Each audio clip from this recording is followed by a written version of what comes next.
Sometimes children and teens face challenges in their learning.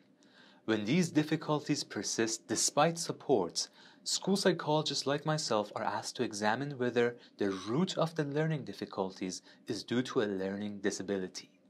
A learning disability means that a student has average or above average intellectual abilities, but a cognitive processing deficit is interfering with their ability to achieve commensurate academic results. There are 10 different cognitive processing abilities that we consider in the assessment of learning disabilities, and you can find a document listing these processing areas with descriptions and examples in our resource section. To illustrate, I'm going to discuss a processing area often involved in a type of learning disability referred to as dyslexia. Students with dyslexia often have trouble reading and writing, making letter reversals, guessing words by their first letter, or avoiding reading altogether because it's so effortful.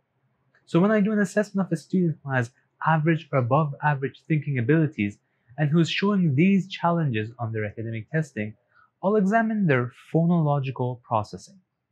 Phonological processing involves the ability to break down spoken language into smaller parts, to break words into their component sounds called phonemes, associate these sounds to symbols such as the letters we use to read and write, and to be able to combine sounds into words. Using a norm reference test, when I examine the student's phonological processing and discover that it is underdeveloped as compared to their peers, despite average cognitive ability and a past history of supports and interventions, I would likely diagnose the student with a learning disability.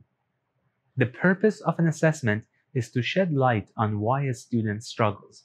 This may sometimes lead to a diagnosis, such as a learning disability, and will always involve a description of the student's strengths and weaknesses and how they learn best, and yield recommendations that the classroom teacher and parents can use to assist the student.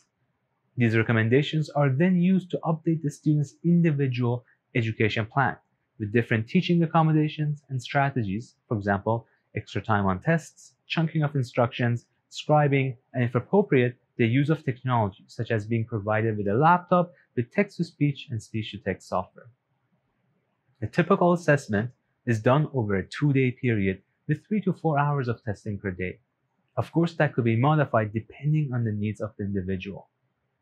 Lastly, it is important for you to know that you control the disclosure of your own healthcare information.